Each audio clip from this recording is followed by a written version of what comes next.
What's going on, guys? Welcome to today's video. I've been neglecting this squeeze chute for way too long, and I need to start working on it again because I've got somebody that's interested in buying it. That's what we're doing today on Farmer Tyler Ranch.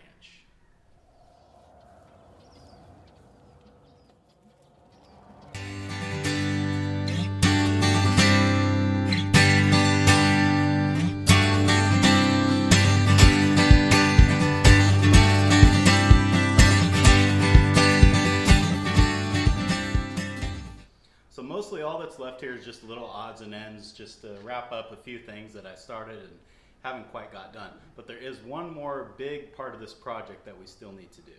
And that is add a picking eye on this thing so it's a little bit easier to pick up and move around. When I first bought this chute, I'm almost embarrassed to admit it, but I got this thing home on a trailer, and picking it up off the trailer to put it on the ground, I actually bent this frame on the other side. That's why there's a new piece there. But I bent that frame rail just trying to pick it up because it's so heavy, and there's just really no good point to lift this from. So we're going to fix that today. Now, my plan to do this will actually accomplish two things. One, obviously, it'll give us a place to lift this from. But it will also strengthen this main frame, which I think is something that this is really lacking. Because if you can see, the whole frame flexes when I just do it. I mean, I am nowhere near as strong as a cow, and if I can do that, you can imagine what a cow might be able to do to this thing. So my idea is to take some pieces along the top here, and then a piece across the center where the picking eye will be. And I got to thinking, rather than have a weld here, a joint here, straight bar, another joint, another weld, I wanted to take one piece of tubing and make an arch here. That's going to be a lot stronger, and it's going to look pretty cool too. So my plan to do this is to take some of this 1x2 120 wall, which is roughly 1/8 of an inch rectangular tubing, and I'm going to try to roll it out the hard way. Now, if you don't know the difference between rolling the easy way and the hard way, it's really pretty simple. If you roll this tube flat like that, that's the easy way because you have a much smaller vertical wall here that you're bending. Now, if you roll it like this, that's the hard way because your vertical wall is a lot taller.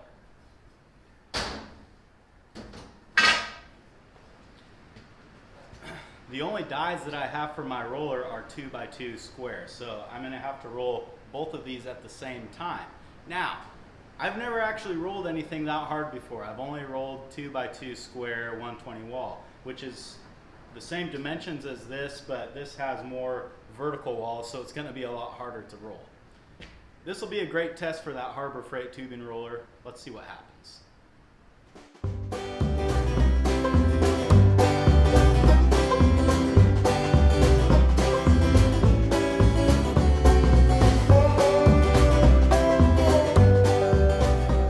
So if you've never seen a tubing roller before, or you're just kind of curious about how they work, I'm going to tell you right now.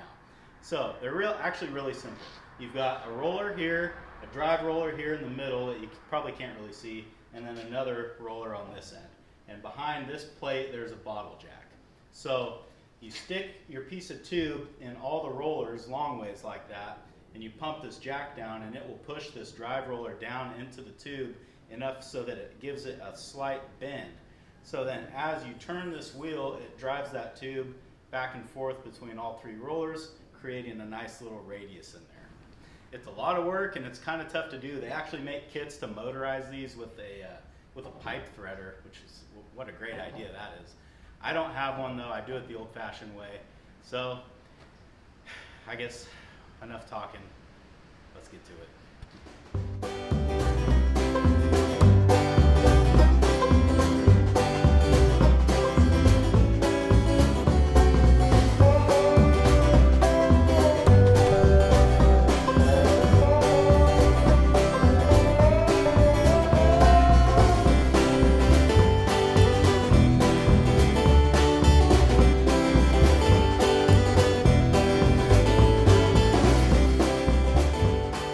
I want to point out, I could move these lower rollers out to these outside holes, and that would make bending this a lot easier.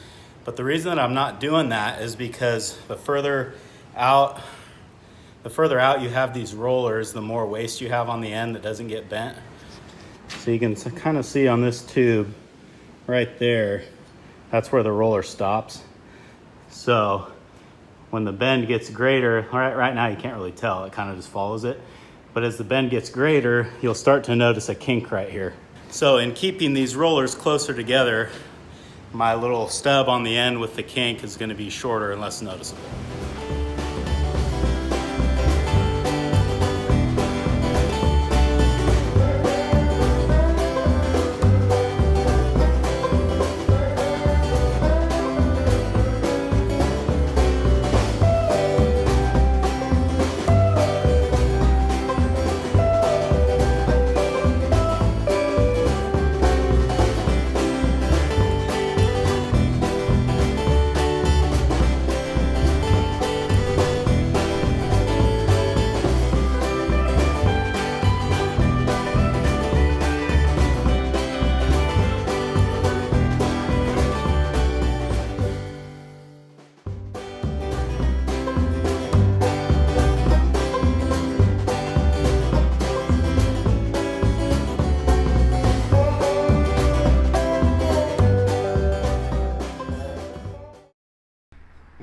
Man, I'm still out of breath here, but we are getting a pretty good radius in this now. I think we've reached a point where we can take these out and kind of test fit them and see if we're good or if we need to bend them a little bit more.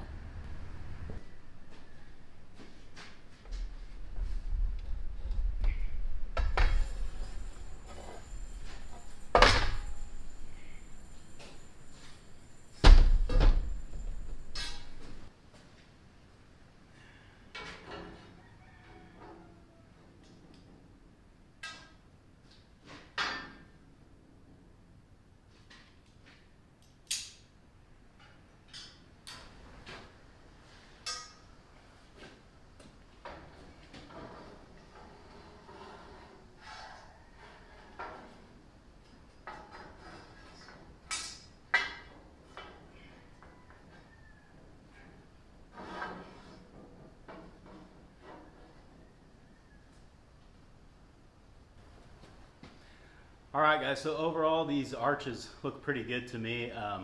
The only place that we might have a clearance issue would be right between here as this moves. So I'm gonna go ahead and cycle it through its paces and we'll see how close it gets.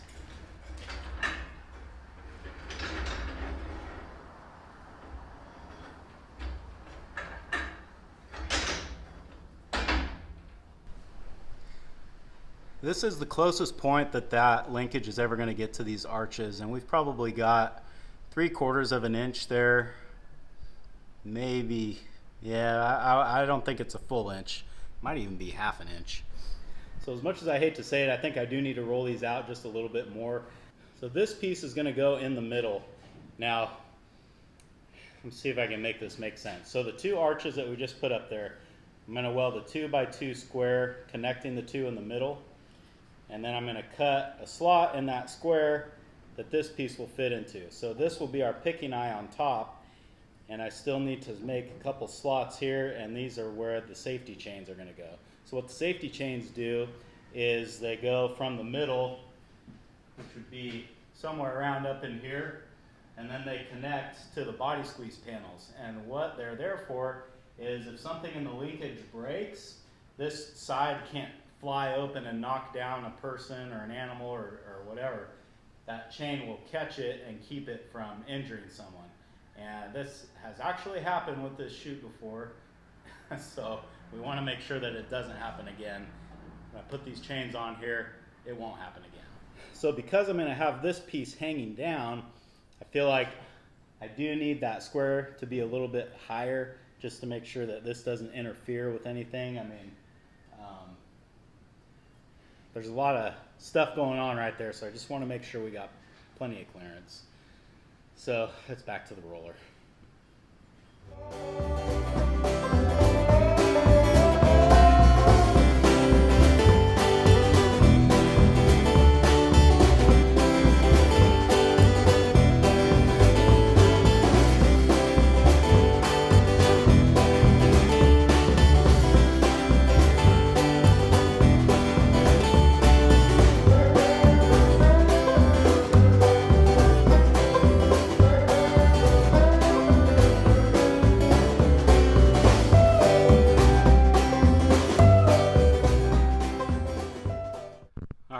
check that out. We got a lot more arch now.